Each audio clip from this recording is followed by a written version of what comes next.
evening, good morning, good afternoon, good night to all our viewers around the world, no matter what time zone you're in. Thank you for tuning in today to another episode of RJL Sit Downs. On today's show, we have with us no other than St Lucian jazz legend, Ronald Boo Hinkson.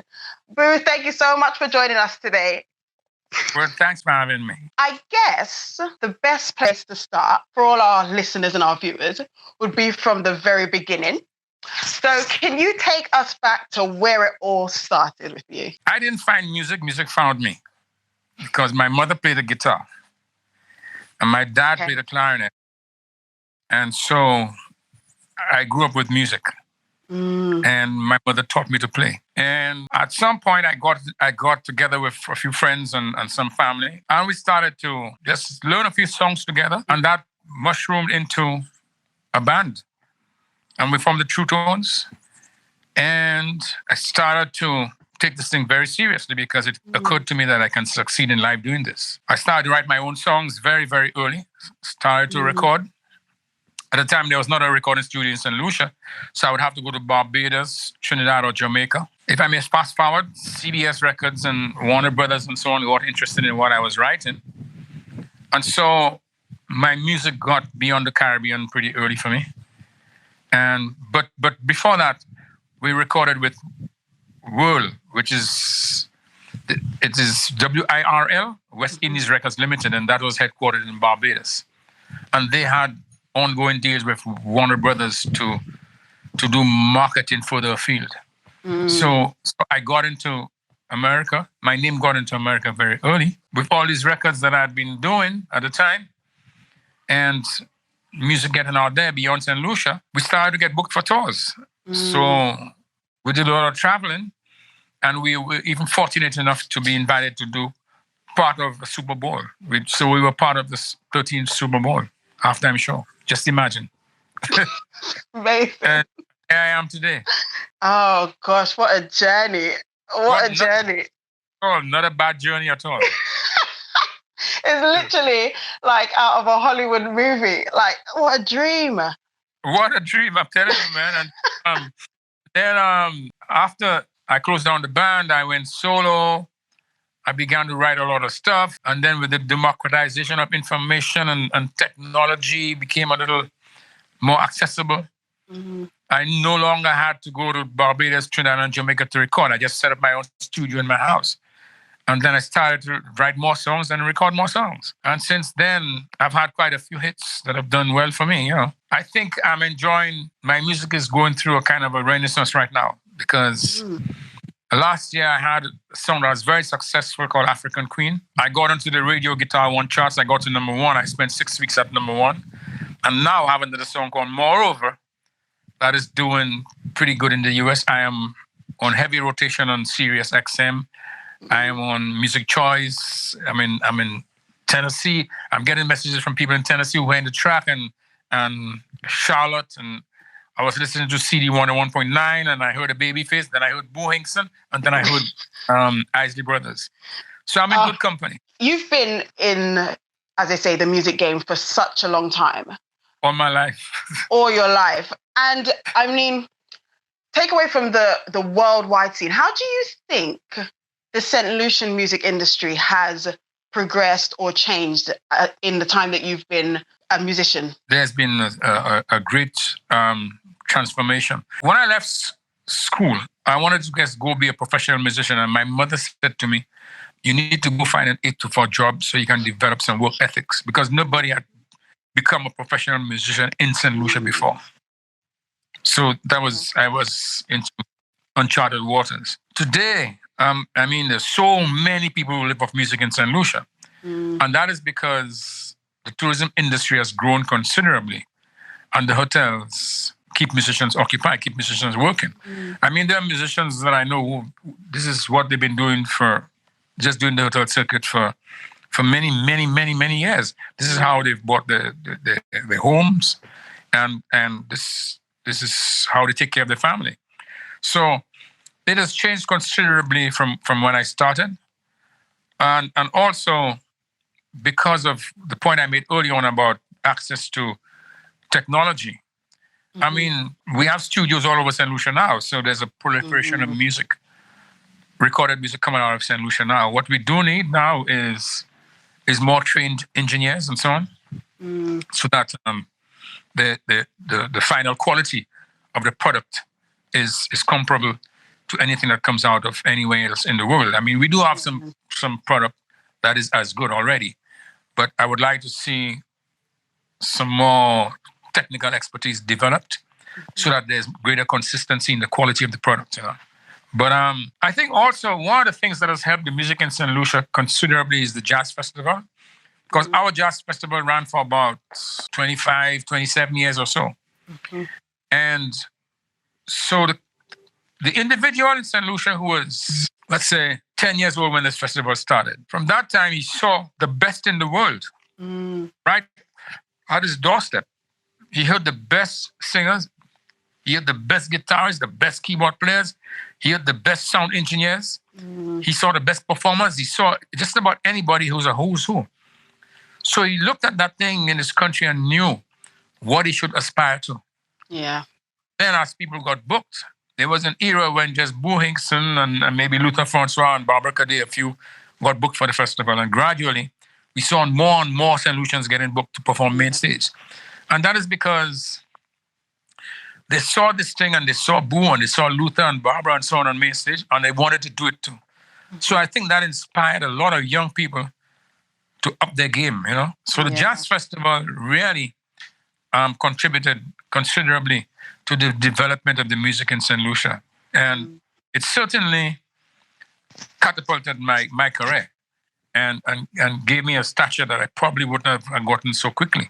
Because over the years, I performed with George Benson, I performed with Earl Klug, you know, Norman Brown, a whole lot of guys. As a matter of fact, I remember one year, there was Norman Brown, there was George Duke, there was Earl Klug, no, not Earl Klug, Norman Brown, George Benson, George Duke, Steven Seagal, and myself, all on stage in one band, you know. And so when you get in that kind of company, it does make you feel that you get in there and that you have arrived. And also, it does inspire you a great deal, you know. Yeah.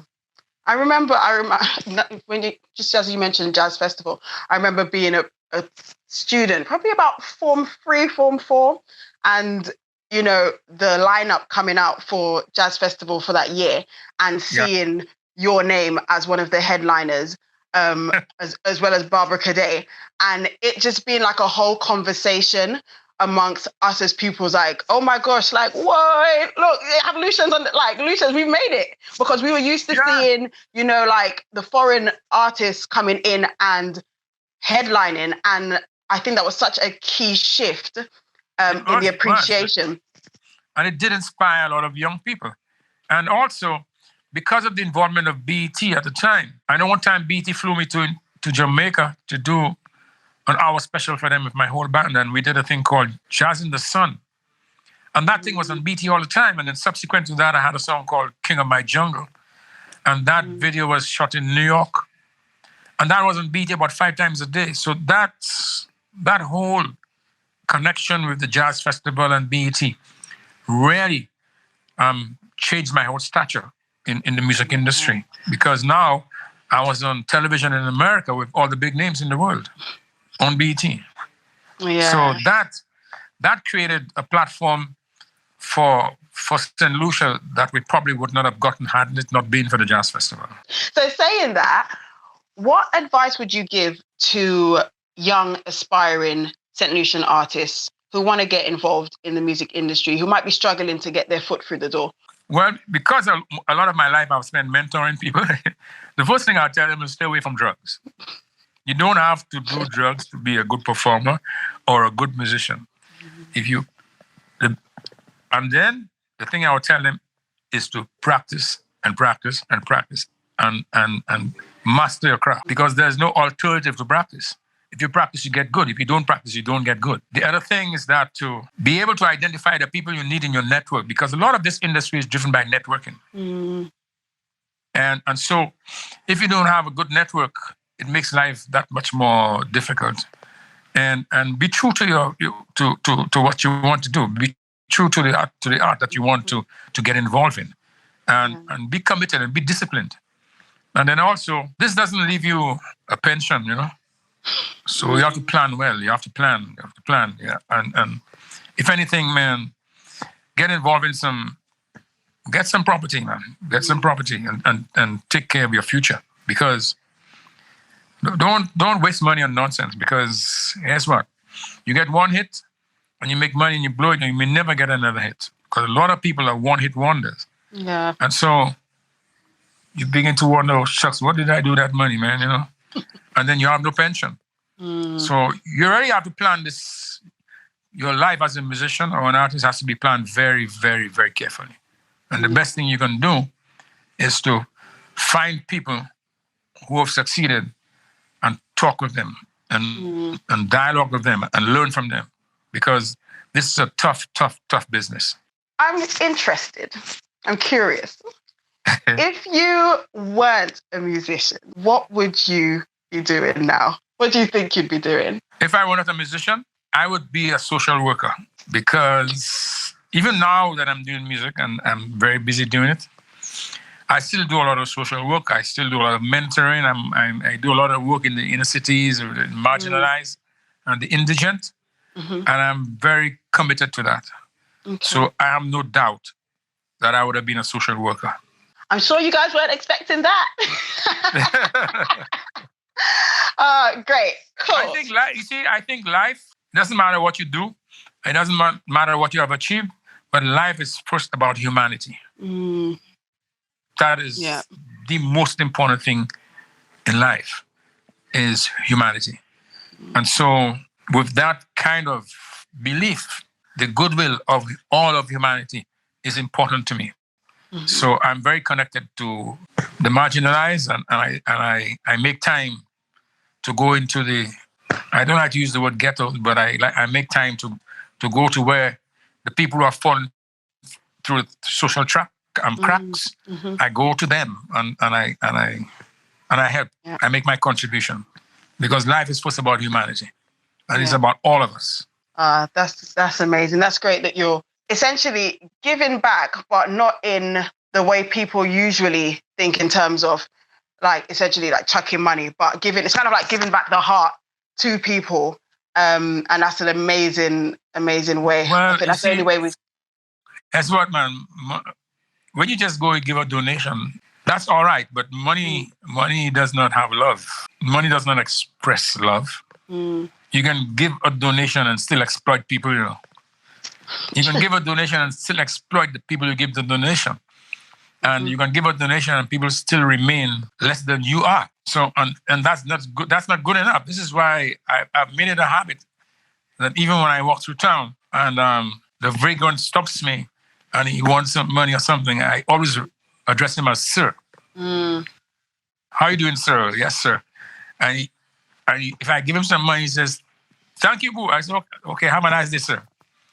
And I think I have developed that in me because I always want to keep myself in check and not assume things about myself and the fact that God has blessed me with certain things. I don't want to assume that I am above anybody else, so I'm better than anybody else. So the way I make it a point to deal with these people in a certain way, because it makes me very respectful. If I can be very respectful to them, I can be very respectful to anybody else. All right, now I've got 3 questions for you. Quite fun questions. Yeah. So give us a bit of insight into the man that is Boo. Right, so can you tell us, what is your favorite destination? So the favorite place that you've visited ever? Oh. Apart from St Lucia. I like Monaco. I like Monaco in the south of France. Yes. Yeah, I love Monaco. Very nice. About a week in Monaco, and it's a great place to it's a great place to hang out. I love Monaco, and I love Los Angeles. I like Los Angeles. I like the vibe down in South Solito. It's It's just a vibe I like down there, man. I've been through a lot of America, Yeah. but Monaco, the life in Monaco is It's up there. and I like San Francisco. The last time we went to, my wife has a sister who lives in San Francisco.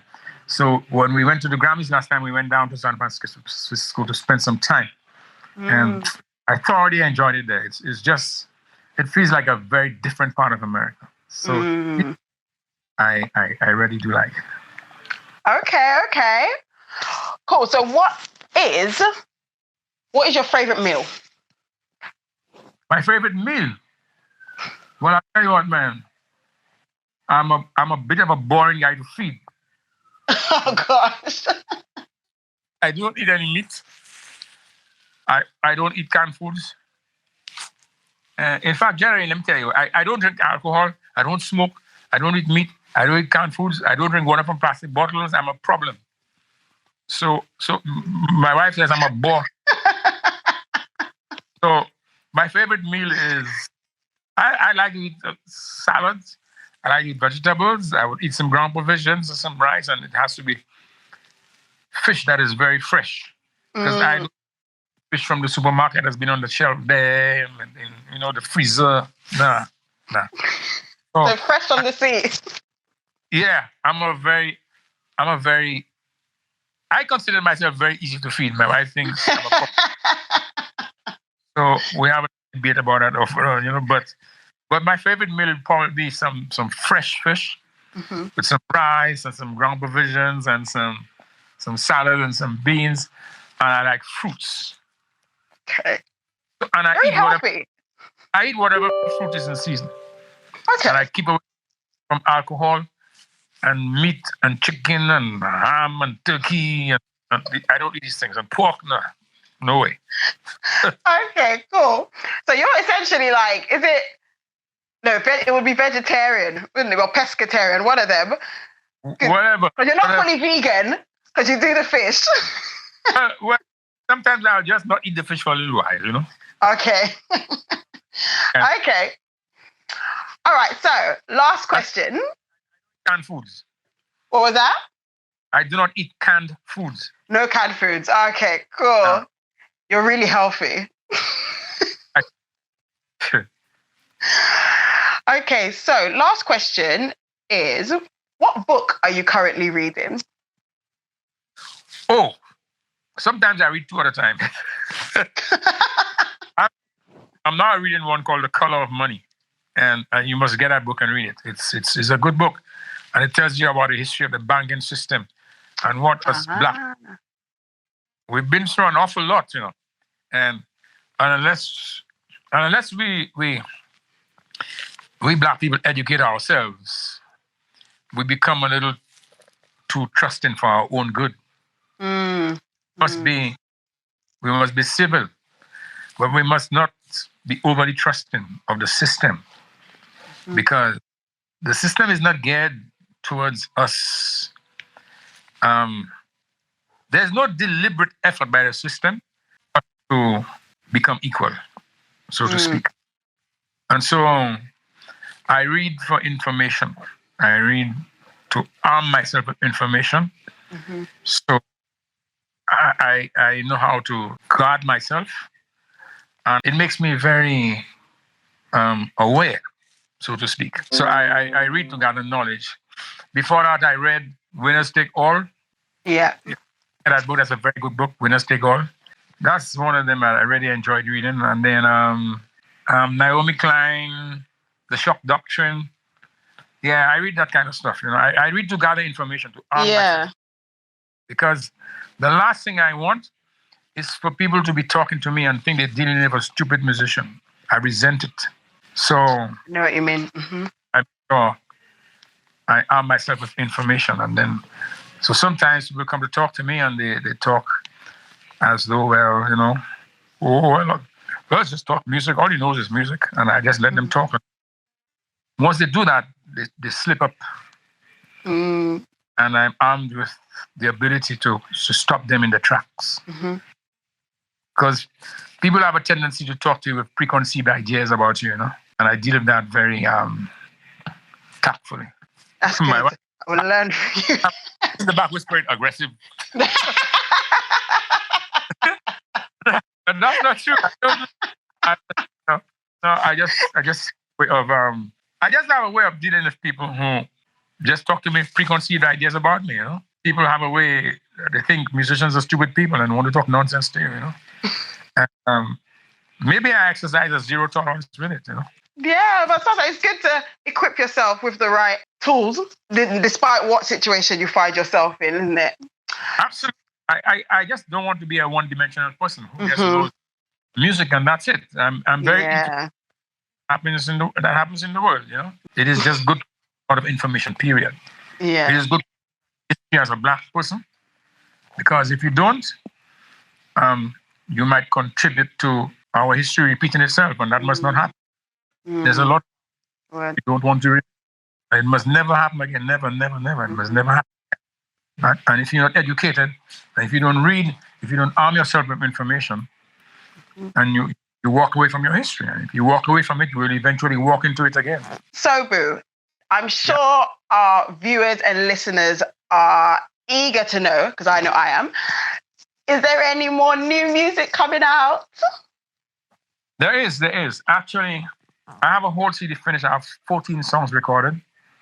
And my agent and my management in the US have been releasing singles. And moreover, it's the last one that's been doing pretty well. And the next one, I was just in the studio this morning doing some editing on it.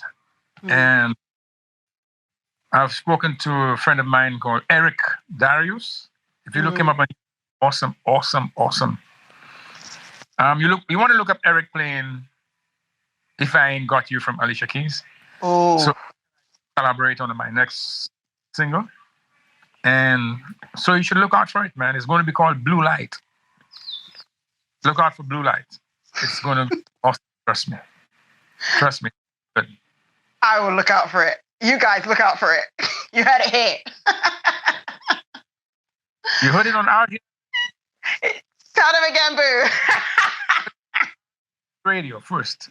Boo, I just want to say thank you so much for coming to have a chat with us today. I thoroughly enjoyed it. I just want to let everyone know that if you're looking for Boo, you want to find out more about Boo, literally you can just Google him. But you can head to Facebook and check out his Facebook page, Ronald Boo Hinkson, and Instagram, and wherever else, Wikipedia. He's all over the internet. Thank you so much once again for coming. We really appreciate it. Well, thanks. I thoroughly enjoyed it. Thank you to all our listeners and our viewers for tuning in. You guys are amazing. Please tune in for another. I'm not going to tell you who it's with. It's a surprise. But see you guys next time. Toodles!